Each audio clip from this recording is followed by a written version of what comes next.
नमस्कार। आदर्श शिक्षण संस्थान की ऑनलाइन क्लासेस में आपका हार्दिक स्वागत एवं अभिनंदन।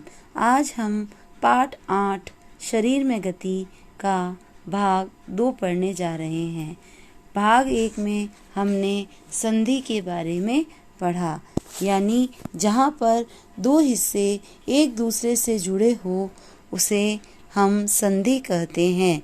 जैसे कोहनी, कंधा, गर्दन, ये सभी जो वो एक दूसरे से जुड़े होते हैं। तो आज हम हमारे शरीर में विभिन्न प्रकार की जो संधियां पाई जाती है उसमें से कुछ संधियां हैं जिनके बारे में हम पढ़ेंगे और जानेंगे कि उस संधि को किस नाम से जाना जाता है और वह संधि कहाँ पाई जाती है। तो पहला है हमारा कंदुक खलिका संधि। कंदुक खलिका संधि। कंदुक खलिका संधि को समझने के लिए हम एक क्रियाकलाप करते हैं। कागज की एक पट्टी को एक बेलन के रूप में मोड़ते हैं। रबड़ तथा प्लास्टिक की एक पुरानी गेंद में एक छेद करके उसमें मोड़े हुए कागज के बेलन को डाल देते हैं, जैसा कि आपको अभी चित्र में दर्शाएंगे। आप कागज के बेलन गेंद पर भी चिपका सकते हैं। गेंद को एक छोटी कटोरी में रखकर चारों ओर घुमाने का प्रयास कीजिए। क्या गेंद कटोरी में स्वतंत्र रूप से घूमती है? क्या कागज का बेलन भी घूमता है? कागज का इस तरह से बेलन बनाएंगे और उसमें एक गेंद को जिसको है उस गेंद को थोड़ा सा काट कर उस बेलन में क्या कर देंगे, फंसा देंगे, डाल देंगे। और अब ये जो बेलन है और गेंद है हमारे हाथ की तरह कार्य करता है। हम सोचते हैं कि ये हमारा हाथ है। अब ये जो गेंद है उसको एक कटोरी में हम घुमाते हैं और ये जो कटोरी है कंधे का वह भाग है जिसमें कि हमारा हाथ जुड़ा हुआ होता है। तो अब अगर हम इसको गोल गोल घुमाते हैं तो यह चारों ओर आसानी से क्या हो जाता है, घूम जाता है। कागज का बेलन आपका हाथ है तथा गेंद इसका एक क्या है, सिरा है। कटोरी कंधे के उस भाग के समान है जिससे आपका हाथ जुड़ा रहता है। एक हस्ती का गेंद वाला गोल हिस्सा दूसरी हस्ती के कटोरी रूपी गुहिका में धंसा है।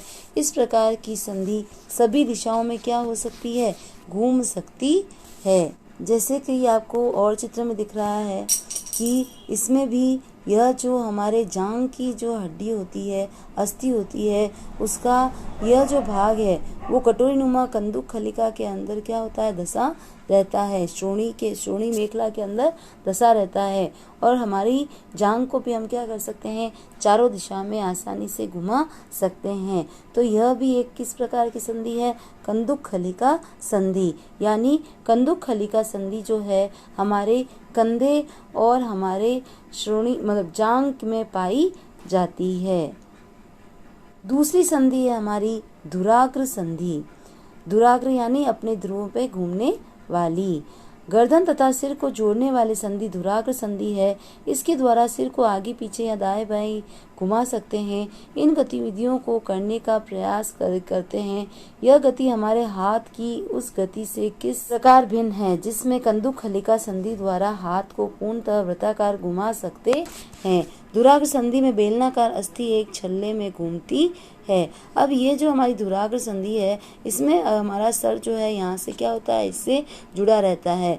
तो इस धुराग्र संधि के कारण हम अपने सर को क्या कर सकते हैं, आगे कर सकते हैं, पीछे कर सकते हैं, ऊपर कर सकते हैं या नीचे कर सकते हैं, दाएं कर सकते हैं, बाएं कर सकते हैं, लेकिन पूरा गोल नहीं घुमा सकते हैं। जबकि जो कंदुक खलिका संधि थी वह पूर्ण रूप से क्या घूम रही थी, गोल घूम रही थी। तीसरी संधि है हमारी हिंज संधि। घर के किसी दरवाजे को बार बार खोलिए, बंद कीजिए और जब हम दरवाजे को बार बार खोलते हैं या बंद करते हैं तो हम देखते हैं कि जो दरवाजा है वो एक ही दिशा में खुलता है और बंद होता है। अगर हम उसे गोल पूरा घुमाना चाहे या दूसरी दिशा में घुमाना चाहे तो वह नहीं घूमता है। यानी जो दरवाजा है वो सिर्फ आगे और पीछे की ओर क्या करता है, खुलने देता है। अब इसको समझने के लिए हम एक क्रियाकलाप करते हैं। क्रियाकलाप 3, आइए कब्जे की गति के प्रकार को देखें। एक मोटे कागज व गत्ते का एक बेलन बनाइए, जैसा कि चित्र 8.5 में दिखाया गया है। चित्र के अनुसार गत्ते व कागज के बेलन के मध्य एक छेद करके एक छोटी पेंसिल लगाइए। गत्ते को एक और टुकड़ा लेकर उसको इस प्रकार मोड़िए कि यह आधा बेलन बन जाए, जिस प्रकार दूसरे बेलन को सरलता से घुमाया जा सके। आधे बेलन पर रखा पूर्ण बेलन कब्जे की भांति है। पेंसिल लगे बेलन को चलाने के प्रयास कीजिए। यह किस प्रकार गति करता है? यह गति आपके द्वारा बनाए गए कंदुक खलिका संधि की गति से किस प्रकार भिन्न है? तो देखो, हमने बेलन लिया, इसके बीच में एक छेद कर दिया। यहाँ हम क्या करते हैं, एक पेंसिल जो है उसमें लगा देते हैं और एक बेलन को इस तरह से आधा मोड़कर इसमें डाल देते हैं। अब जब हम इसको आगे पीछे करेंगे तो सिर्फ इतना ही इसको आगे कर पाएंगे और इतना ही क्या कर पाएंगे, पीछे कर पाएंगे। पूरी तरह से इसको गोल नहीं घुमा पाएंगे। तो इस प्रकार की संधि जिसमें कि कोई भी जो हड्डी है या अस्थि है सिर्फ आगे या पीछे की और एक ही दिशा में घूम सकती है, तो वो कौन सी संधि कहलाती है? हिंज संधि कहलाती है, जो कि हमारे हाथ व घुटनों में पाई जाती है। हम भी अपने हाथ को कोहनी में से एक ही दिशा में क्या कर सकते हैं, ऊपर नीचे कर सकते हैं। घुटने को भी एक ही दिशा में ऊपर नीचे कर सकते हैं, चारों ओर नहीं घुमा सकते। कुछ हमने बनाया था वह एक हिंज से भिन्न है, लेकिन इससे यह पता चलता है कि हिंज एक दिशा में गति होने देता है। कोहनी में हिंज संधि होती है, जिसे केवल आगे पीछे एक ही दिशा में गति हो सकती है। तो आज हमने 3 संधियों के बारे में पढ़ा। एक कंदुक खलिका संधि, दुराग्र संधि और हिंज संधि। कंदुक खलिका संधि कहाँ पाई जाएगी? हमारे कंधे और जांघ की में पाई जाती है।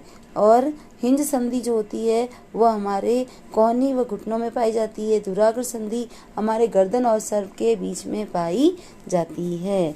तो अगली और कुछ भी जो संधियां हैं उनके बारे में हम भाग 3 में पढ़ेंगे। धन्यवाद।